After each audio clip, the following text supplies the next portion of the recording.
사랑이 많으신 하나님 아버지, 오늘도 바쁘고 고단한 삶 속에서 주를 기억나게 하시고 또 주를 예배하는 자리로 불러주셔서 감사합니다. 하나님, 우리가 드리는 이 기도의 시간 가운데 함께하여 주시옵시고 또 주님께서 우리에게 주시고자 하는 말씀을 허락하시고 또 주의 말씀을 붙잡고 기도하며 나아가는 성도들 가운데 은혜로서 임재하여 주시옵소서. 함께 하실 것 믿사오며 예수님 이름으로 기도드립니다. 아멘. 네, 오늘 함께 보실 말씀 고린도전서 3장 10절부터 17절 말씀입니다. 고린도전서 3장 10절부터 17절 말씀, 신약성경 266면에 있습니다.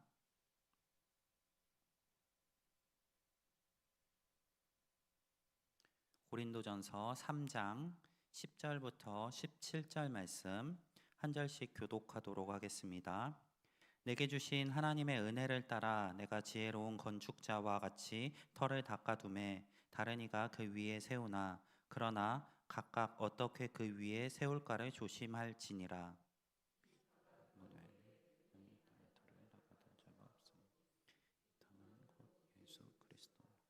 만일 누구든지 금이나 은이나 보석이나 나무나 풀이나 짚으로 이 터 위에 세우면 사람의 공적이 나타날 터인데 그날이 공적을 밝히리니 이는 불로 나타내고 그 불이 각 사람의 공적이 어떠한 것을 시험할 것입니다. 만일 누구든지 그 위에 세운 공적이 그대로 있으면 상을 받고 누구든지 그 공적이 불타면 해를 받으리니 그러나 자신은 구원을 받되 불 가운데서 받은 것 같으리. 너희는 너희가 하나님의 성전인 것과 하나님의 성령이 너희 안에 계시는 것을 알지 못하느냐? 누구든지 하나님의 성전을 더럽히면 하나님이 그 사람을 멸시하시리라. 하나님의 성전은 거룩하니 너희도 그러하니라. 아멘. 고린도 교회는 참 문제가 많은 교회였습니다. 바울이 두 차례에 걸쳐 편지를 하면서 그 문제들에 대한 당부와 또 해답들을 주고 있는 교회가 바로 고린도 교회입니다. 고린도 교회에는 분쟁이 있었고 또 당파 문제가 있었고 속이는 자들이 있었으며 또 스스로를 자랑하는 교만들이 있었습니다. 바울은 이러한 문제들을 겪고 있는 고린도 교회 사람들에게 편지를 하면서 하나님의 백성답게 어떻게 살아가야 할지를 가르쳐 줍니다. 고린도 교회만 문제가 많은 것은 아닙니다. 현대 시대에도 많은 교회들이 고린도 교회가 겪었던 동일한 문제들을 겪고 있습니다. 어떤 교회는 분쟁이 있을 수 있고 또 어떤 교회는 파벌이 생기기도 하며 또 잘못된 말씀이 선포되기도 하고 또 스스로를 자랑하는 교만한 자들이 나타나기도 합니다. 오늘날 교회 안에도 이러한 문제들이 여전히 내재하고 있는 것입니다. 고린도 교회를 향한 바울의 조언을 살펴보면서 오늘 우리 스스로 우리 자신들을 돌아보고 또 하나님의 말씀으로 우리의 삶을 점검하는 시간이 되시기를 바랍니다. 오늘 본문에서 바울이 다루고 있는 문제는 당파와 관련된 문제가 주된 원인이었습니다. 앞선 4절에서 바울은 고린도전서 3장 4절에서 어떤 이는 말하되 나는 바울에게라 하고 다른 이는 나는 아볼로에게라 하니 너희가 육의 사람이 아니리요. 이렇게 이 문제를 지적하고 있습니다. 이 문제가 고린도 교회에서는 상당히 큰 문제였습니다. 서로 자신이 누구에게 속했는지를 논하면서 파벌을 형성했고 교회를 분열시키는 사람들이 나타나고 있었습니다. 바울은 이 문제를 다루면서 이 문제에 대한 해답으로 이렇게 이야기합니다. 바울이나 아볼로가 중요한 것이 아니고 바울과 아볼로는 단지 일꾼일 뿐이며 서로 동역자 관계이고 성도들이 속한 곳은 오직 예수 그리스도라고 강조하는 것입니다. 바울은 이러한 대답을 오늘 함께 읽은 10절과 11절에서 건축자를 비유로 들어 설명하고 있습니다. 11절 말씀만 함께 보도록 하겠습니다. 이 닦아둔 것 외에 능히 다른 터를 닦아둘 자가 없으니 이 터는 곧 예수 그리스도라. 바울은 고린도 교회 사람들을 향해 자신이 그들의 터를 닦았다라고 이야기합니다. 그리고 그 터가 바로 예수 그리스도라고 설명하고 있습니다. 오직 그들은 예수 그리스도를 터로 해서 세워지는 건축물, 곧 예수 그리스도께 속한 성도들이라는 점을 강조하고 있는 것입니다. 그리고 이어서 바울은 그리스도라는 터 위에 어떻게 집을 세웠는지 그 공적에 따라 심판하시는 하나님에 대해서도 설명합니다. 그 집에 세운 것들이 불이 임할 때 남아 있으면은 상을 받고 그것들이 다 타버리면은 벌을 받을 것을 설명합니다. 그리고 이어서 오늘 함께 읽은 16절, 17절에서 고린도 교회 성도들을 향해 보다 근본적인 대답을 주고 있습니다. 문제가 많은 이 고린도 교회 성도들이 그들의 이 문제들을 어떻게 직면해야 할지 그것에 대한 내용을 보다 근본적으로 해답으로 제시하고 있습니다. 고린도전서 3장 16절부터 17절입니다. 너희는 너희가 하나님의 성전인 것과 하나님의 성령이 너희 안에 계시는 것을 알지 못하느냐? 누구든지 하나님의 성전을 더럽히면 하나님이 그 사람을 멸하시리라. 하나님의 성전은 거룩하니 너희도 그러하니라. 지금 고린도 교회 문제가 굉장히 많았던 이 교회의 성도들을 향해 너희는 이러한 죄들이 있을 곳이 아니다라고 설명하고 있는 것입니다. 너희 한 사람 한 사람이 하나님의 성전인데, 그 거룩해야 할 하나님의 성전인데 너희가 그것을 지금 잊어버리고 있는 것이 아니냐 하고 반문하고 있는 것입니다. 우리 성도님들은 성전 하면 어떤 이미지가 떠오르시나요? 교회가 먼저 떠오르시죠? 저도 옛날에 성경을 읽을 때는 성전 하면은 건물이 먼저 떠올랐습니다.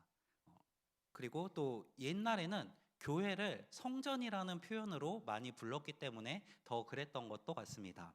그런데 오늘 본문에서 바울이 말하고 있는 성전은 우리가 일반적으로 떠올리는 그 건물의 이미지와는 다릅니다. 바울이 말하고 있는 성전의 내용을 이해하기 위해 구약에 있었던 성전, 그 건물인 성전부터 신약에 이르러서 어떻게 그 개념이 발전되고 있는지를 먼저 살펴보려고 합니다. 성전은 앞서 하나님께서 주신 성막에서 유래합니다.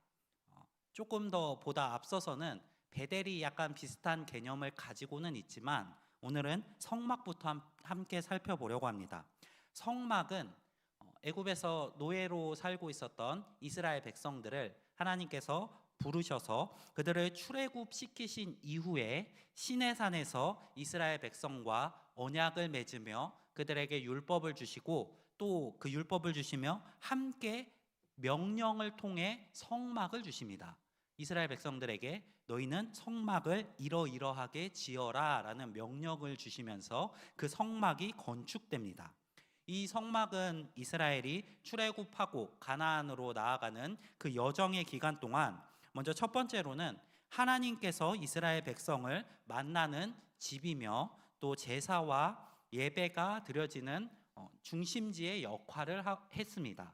그리고 두 번째로는 이스라엘의 진영이 머물렀을 때는 이스라엘 진영 중심에 위치하므로 하나님께서 이스라엘과 함께 계시다는 상징으로서 역할을 했고, 이 진영이 이동할 때는 이스라엘의 가장 앞서 나아가므로 이스라엘을 인도하는 인도자로서의 상징의 역할을 했습니다. 정리하면은 구약에서 성막은 여호와께서 거하시는 장소로 이스라엘을 인도하고 이스라엘과 하나님이 함께 계심을 상징하는 장막이었습니다. 이스라엘이 가나안 땅에 정착한 이후에도 여전히 이 성막은 장막의 형태로 존재했습니다. 다윗 왕 시대까지 계속해서 장막의 형태로 예루살렘에 위치해 있습니다. 그런데 다윗 왕이 이 성막을 바라보면서 굉장히 안타까운 마음이 들었습니다. 역대상 17장 1절에서 다윗이 이러한 생각을 한 것이 나타납니다. 다윗이 그의 궁전에 거주할 때에 다윗이 선지자 나단에게 이르되 나는 백향목궁에 거주하거늘 여호와의 언약궤는 휘장 아래에 있도다. 천막 같은 휘장 아래에 여호와의 언약궤가 여전히 놓여 있는 것을 보고 안타까운 마음이 든 것입니다. 하나님의 종인 자신은 이렇게 화려한 궁전에 거주하고 있는데 하나님이 이스라엘을 출애굽 동안 그 상징으로서 이끄셨던 그 성막이 여전히 그 천막의 형태로 존재하고 있는 것이 안타까운 마음을 느끼게 한 것입니다. 다윗이 이러한 자신의 마음을 나단 선지자에게 일렀을 때 하나님께서는 나단을 통해서 다윗에게 말씀하십니다. 먼저는 다윗을 책망하십니다. 역대상 17장 5절부터 6절에서 내가 이스라엘을 애굽에서 올라오게 한 날부터 오늘까지 집에 있지 아니하고 오직 이 장막과 저 장막에 있으며 이 성막과 저 성막에 있었나니 이스라엘 무리와 더불어 가는 모든 곳에서 내가 내 백성을 먹이라고 명령한 이스라엘 어느 사사에게 내가 말하기를 너희가 어찌하여 내 백향목집을 건축하지 아니하였느냐고 말하였느냐 하고, 다윗을 향해 정리하면 이렇게 이야기하는 것입니다. 내가 지금까지 성막 가운데 계속 있었고 내가 언제 나를 섬기는 사사에게 내 집을 왜 안 짓냐 하고 이야기한 적이 있느냐 하고 이야기하시는 것입니다. 하나님께 집이 필요 없다는 것입니다. 사실 성막은 하나님을 위해 존재하는 것이 아니었습니다. 이스라엘 백성을 위해 존재했던 것이 성막입니다. 하나님께는 그 성막이 어떠한 형태로 있든지 중요하지 않습니다. 그 성막이 천막의 형태로 있던 건물의 형태로 있던 하나님을 담을 수가 없는 것입니다. 단지 이스라엘 백성들이 그곳에 모여 하나님을 찾고 기도할 수 있는 건물, 그리고 이스라엘 백성들과 하나님이 함께 계시다는 상징으로서의 역할이 중요했던 것입니다. 그렇기 때문에 하나님께서는 먼저 다윗을 책망하십니다. 하지만 하나님께서는 다윗의 이 마음을 기쁘게 받으셨습니다. 그리고 다윗에게 그의 아들을 통해 하나님의 집을 건축하게 하실 것이다 라고 이야기하십니다. 역대상 17장 12절에서 그는 나를 위하여 집을 건축할 것이요 나는 그의 왕위를 영원히 견고하게 하리라.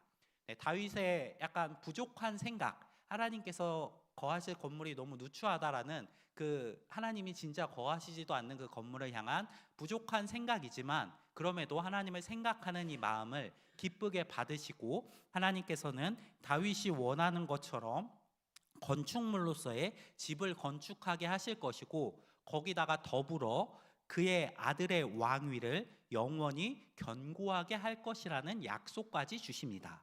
자, 이 약속을 받은 솔로몬이 이제 성전을 건축합니다. 솔로몬은 성전을 다윗이 준비한 것들을 통해서 아름답게 건축한 이후에 이제 백성들을 불러 모으고 성전을 봉헌하면서 열왕기하 8장 13절에서 이렇게 이야기합니다. 내가 참으로 주를 위하여 계실 성전을 건축하였사오니 주께서 영원히 계실 처소로소이다 하고, 사실 이 성전 역시 하나님을 담기에는 부족한 곳이었습니다. 이 성전 역시 무너졌고 결국에는 하나님께서 거하시는 집으로서의 상징의 역할은 했지만 실제 거주하는 장소는 아니었습니다. 솔로몬 역시 이 한계를 알고 있었습니다. 그는 열왕기하 8장 27절부터 29절에 이렇게 이야기합니다. 하나님이 참으로 땅에 거하시리까 하늘과 하늘들의 하늘이라도 주를 용납하지 못하겠거든 하물며 내가 건축한 이 성전이오리이까. 솔로몬 역시 하나님을 담기에 이 성전이 비록 가장 좋은 재료들로 가장 아름답게 건축했음에도 불구하고 인간의 손으로 지어진 그 한계 때문에 너무나 부족하다는 것을 알고 있었습니다. 하지만 그럼에도 불구하고 솔로몬은 이어서 하나님께 이렇게 간구합니다. 그러나 내 하나님 여호와여 주의 종의 기도와 간구를 돌아보시며 이 종이 오늘 주 앞에서 부르짖음과 비는 기도를 들으시옵소서. 주께서 전에 말씀하시기를 내 이름이 거기 있으리라 하신 곳 이 성전을 향하여 주의 눈이 주야로 보시오며 주의 종이 이곳을 향하여 비는 기도를 들으시옵소서. 하나님을 향해 이 성전이 비록 하나님이 거하시기에는 너무나 부족하지만 그럼에도 불구하고 다윗 왕에게 말씀하셨던 그 말씀을 기억하셔서 이곳에 주의 이름이 거하시오며 또 이곳에서 하는 기도를 들어주시옵소서 하고 간청하고 있습니다. 솔로몬이 인식한 성전의 개념은 이렇습니다. 주의 이름이 거하는 곳, 그리고 나아가서 하나님이 진짜 그곳에 한정해서 계실 만한 그러한 공간은 아니지만 다윗에게 말씀하신 것을 기억하사 그 성전에 거하시며 그곳에서 하는 백성의 기도를 들어주시는 장소, 그것이 바로 솔로몬이 인식한 성전의 개념이었습니다. 자, 구약 시대의 성막과 성전의 개념을 살펴봤습니다. 구약 시대에 있었던 성전과 성막은 우리가 처음 성전하면 떠올렸었던 그 이미지와 굉장히 유사합니다. 하지만 이 이미지가 신약에 이르러서 변화하게 됩니다. 구약에 있었던 성막과 성전이 하나님이 거하기 부족한 장소였다면 이제 신약에 이르러서는 진짜 성전이 등장합니다. 진짜 하나님께서 거하실 만한 성전이 요한복음에서 예수 그리스도로 나타나고 있습니다. 요한복음 2장에 보면은 예수님께서 그 당시에 있었던 헤롯 성전을 정화하시는 장면이 등장합니다. 그리고 그곳을 정화하시면서 이렇게 이야기합니다. 내 집은 기도하는 집이라 일컬었거늘 너희가 어찌 이곳을 장사치가 장사하는 곳으로 만들었냐 하고 그들을 책망하십니다. 그리고 나아가서 그 성전을 향해서 이렇게 이야기하십니다. 요한복음 2장 19절부터 21절입니다. 예수께서 대답하여 이르시되 너희가 이 성전을 헐라 내가 사흘 동안에 일으키리라. 유대인들이 이르되 이 성전은 46년 동안에 지었거늘 내가 3일 동안에 일으키겠느냐 하더라. 그러나 예수는 성전된 자기 육체를 가리켜 말씀하신 것이라. 자, 예수님께서는 건물인 성전을 정화하십니다. 그 건물인 성전이 원래 구약에 하나님께서 말씀하셨던 그 상징으로서의 역할을 제대로 하지 못하고 있기 때문에 그곳을 깨끗하고 정결하게 만드시면서 그곳의 개념을 다시 한번 가르치십니다. 그리고 스스로를 하나님의 성전으로 생각하시며 그들을 향해 이렇게 이야기하십니다. 너희가 이 성전을 한번 헐어봐라. 내가 사흘 동안 다시 일으키겠다. 지금 이 장면을 보면 진짜 성전이신 예수님이 거짓된 성전을 깨끗하게 만들어서 참된 개념으로 다시 변화시키고 계시는 장면입니다. 자, 이 요한복음 2장에 이르러서 이제 구약에 있었던 성전의 개념이 예수를 통해 완전해지는 장면이 등장하는 것입니다. 신약에서는 이제 예수님께서 스스로를 참된 성전으로 나타내십니다. 성전이 구약에서는 하나님께서 거하실 만한 장소가 아니었지만 이제 신약에 이르러서 하나님이신 예수님이 이 땅에 오셨고 하나님의 영이 예수님 안에 거하심으로 예수님이 참된 하나님의 성전으로서 등장하시는 것입니다. 자, 바울은 이 신약의 개념을 가지고 고린도 교회 교인들을 향해 이야기하는 것입니다. 너희가 하나님의 성전인 것과 성령이 너희 안에 계시는 것을 알지 못하느냐? 자, 예수님이 하나님의 성전이셨던 것은 하나님이 그 안에 거하셨기 때문입니다. 주님의 성령이 예수님 안에 거하셨기 때문에 예수님은 스스로를 성전이라고 이야기하셨습니다. 예수님께서는 승천하시면서 제자들에게 약속하십니다. 내가 떠난 후에 너희에게 보혜사 성령님을 보내줄 것이다. 그리고 사도행전에 이르러서 오순절날 제자들에게 성령이 임하게 됩니다. 그 이후에 이제 제자들은 오늘 바울이 이야기하는 개념처럼 예수님이 성전이셨던 것과 같이 성전으로 살아가게 됩니다. 바울은 이 개념을 들어서 고린도 교인들에게 근본적인 답을 주고 있습니다. 여러 문제로 신음하고 있었던 고린도 교회 성도들을 향해 너희의 정체성을 돌이켜 생각해 보라고 권면하고 있는 것입니다. 너희는 하나님의 성전이다.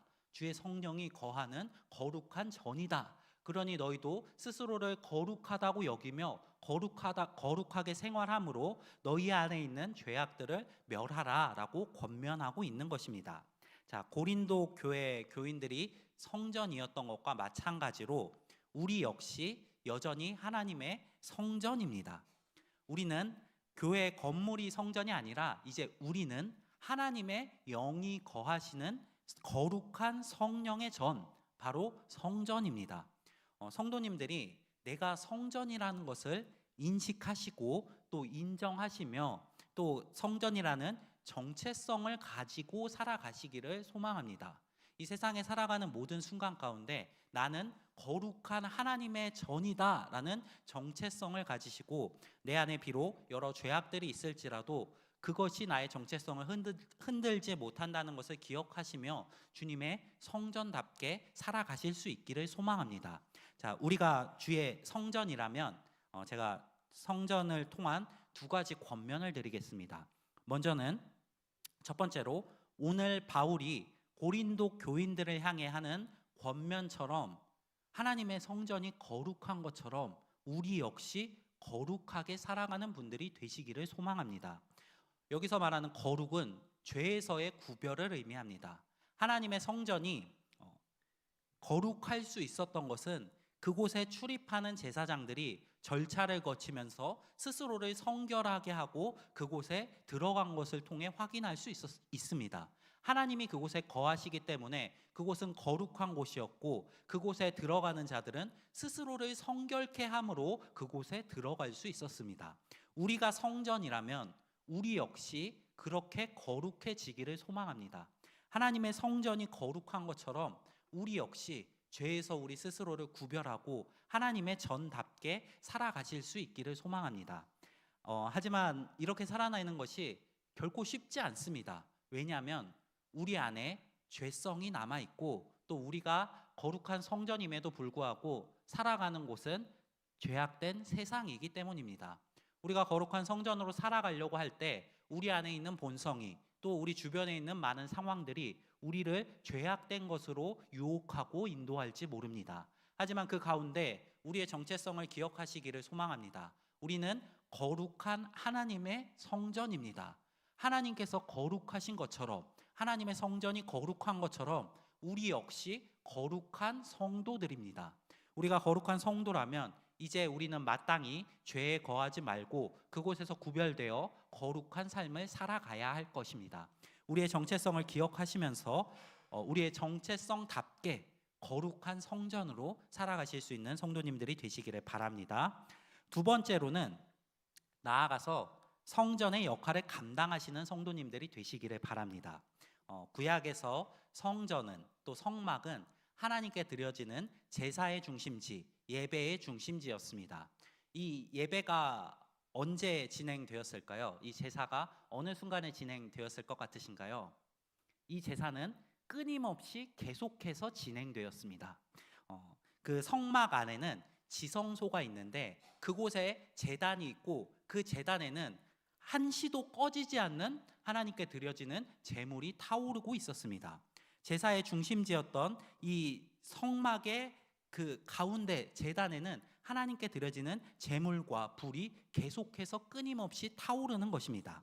레위기 6장 12절부터 13절에 보면 제단 위의 불은 항상 피워 꺼지지 않게 할지니 제사장은 아침마다 나무를 그 위에서 태우고 번제물을 그 위에 버려놓고 화목제의 기름을 그 위에서 불사를 지며 불은 끊임이 없이 제단 위에 피워 꺼지지 않게 할지니라.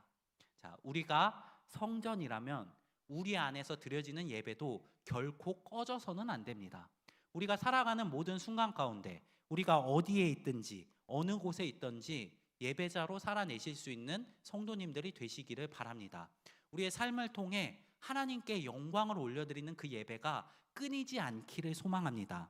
우리가 어느 곳에 있든지 우리가 성전이라는 사실을 기억하며 우리 안에 있는 불이 꺼지지 않도록 하나님께 계속해서 예배하시며 하나님 기뻐 받으실 만한 삶의 제사를 올려드리며 살아가실 수 있는 성도님들이 되시기를 바랍니다. 우리가 성전으로서의 정체성을 가지고 스스로를 거룩하게 하며 또 항상 하나님께 제사를 드리며 예배를 드리며 나아갈 때에 하나님께서 우리의 삶을 기뻐 받으실 것입니다. 오늘 바울이 고린도 교회 교인들을 향해 이야기하고 있는 예수라는 터 위에 무엇으로 세울지 그것이 마지막에 불로써 구별될 것을 이야기하는데 그것이 우리의 삶의 제사가 그 터 위에 세워진다면 하나님께서 이것들을 기쁘게 받으실 것입니다. 우리의 삶의 제사는 결코 이제 마지막 때에 임할 불로 살라지지 않고 그 위에 여전히 남아있고 하나님 기뻐 받으실 만한 예물이 될 것입니다. 우리 성도님들이 우리 스스로를 성전으로서 여기시며 삶의 모든 순간 하나님 기뻐 받으실 만한 삶의 제사를 드림으로 마지막 때에 하나님 기뻐 받으실 만한 삶을 살아내실 수 있기를 간절히 소망합니다. 네, 오늘 말씀 기억하면서 우리 함께 기도하며 나아가겠습니다. 먼저 두 가지 기도 제목 놓고 기도하겠습니다. 첫 번째로 성령이 거하시는 하나님의 성전답게 세상의 죄악에서 거룩하게 구별된 성도 될 수 있게 해달라고 기도하겠습니다.